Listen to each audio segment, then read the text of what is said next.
ఇదే అంశంపై మరింత సమాచారం మా ఏపీ బ్యూరో చీఫ్ రామారావు అందిస్తారు. రామారావు. సుమిత్ర, ఆంధ్రప్రదేశ్ లో తెలుగుదేశం పార్టీ పొత్తులో భాగంగా బీజేపీకి 6 లోక్సభ స్థానాలను కేటాయించింది. 6 లోక్సభ స్థానాలకు సంబంధించిన అభ్యర్థుల జాబితాను బీజేపీ సెంట్రల్ డిసైడ్ చేసిన తర్వాత వాళ్ళ అభ్యర్థుల పేర్లను ఈ రోజు కొద్దిసేపటి క్రితం ప్రకటించారు. అయితే ముందుగా ఊహించినట్టుగానే ఈ అభ్యర్థుల జాబితా ఉంది అని చెప్పి ఆంధ్రప్రదేశ్ బీజేపీ వర్గాలు చెప్తూ ఉన్నాయి.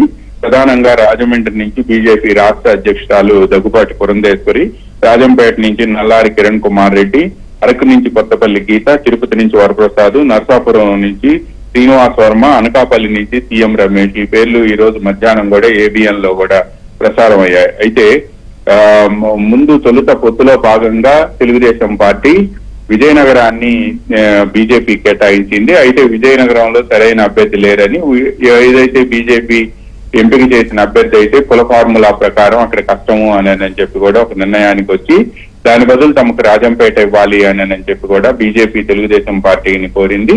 కేంద్ర మంత్రి గజేంద్ర సింగ్ షెకావత్ ఈ అంశానికి సంబంధించి టీడీపీ అధినేత చంద్రబాబు నాయుడుతో గత 2 రోజులుగా కూడా మాట్లాడారు. దాంతో రాజంపేట స్థానాన్ని బీజేపీకి ఇచ్చి విజయనగరం స్థానాన్ని తెలుగుదేశం పార్టీ ఉంచుకుంది. దీంతో ఇప్పుడు తెలుగుదేశం పార్టీ విజయనగరానికి అభ్యర్థిని ఎంపిక చేయాల్సి ఉంది. రాజంపేట స్థానాన్ని మాజీ ముఖ్యమంత్రి నల్లారి కిషోర్ కుమార్ రెడ్డికి ఇచ్చారు. నల్లారి కిరణ్ కుమార్ రెడ్డికి ఇచ్చారు.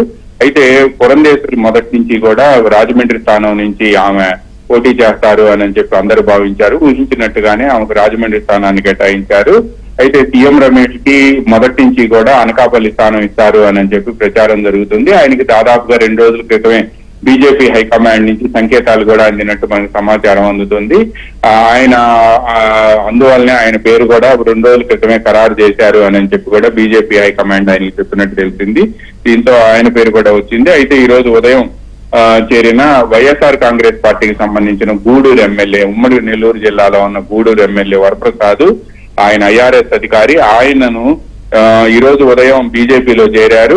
2-3-4 రోజుల క్రితం ఆయన విజయవాడలో రాష్ట్ర అధ్యక్షురాలు దగ్గుపాటి పురంధేశ్వరిని కూడా కలిశారు. ఈ నేపథ్యంలోనే వరప్రసాద్ ని తిరుపతి లోక్సభ స్థానానికి ఎంపిక చేశారు. అంతకు ముందు తిరుపతి లోక్సభ స్థానానికి ఐఏఎస్ అధికారిని రత్నప్రభ గాని ఆమె కుమార్తె పేరును గాని బీజేపీ పరిశీలనలోకి తీసుకుంది. కానీ సడన్ గా మళ్ళా వరప్రసాద్ ఈ రోజు పార్టీలో చేరటంతో సాయంత్రానికల్లా ఆయన అభ్యర్థిగా ప్రకటించారు.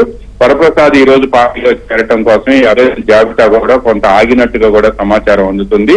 అదేవిధంగా అరకు కొత్తపల్లి గీత మాజీ ఎంపీ కొత్తపల్లి గీత పేరు కూడా ఖరారైంది. ఈ నేపథ్యంలోనే ఇక 10 అసెంబ్లీ స్థానాలకు బీజేపీ అభ్యర్థులను ప్రకటించాల్సి ఉంది. రేపు ఈ 10 అసెంబ్లీ స్థానాలకు బీజేపీ అభ్యర్థులను ప్రకటిస్తుందని చెప్పి చెప్తున్నారు.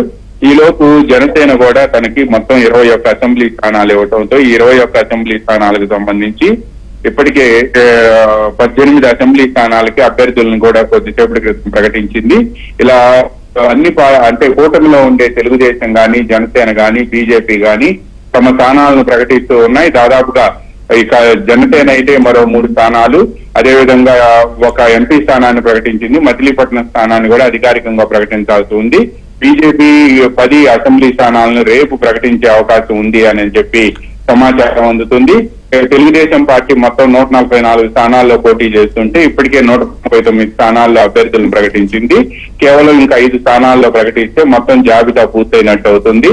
మొత్తం కూటమిలో ఉండే 3 పార్టీలు కూడా పూర్తి జాబితాని రేపు సాయంత్రానికల్లా ప్రకటించే అవకాశాలు స్పష్టంగా కనిపిస్తున్నాయి. సుమిత్ర.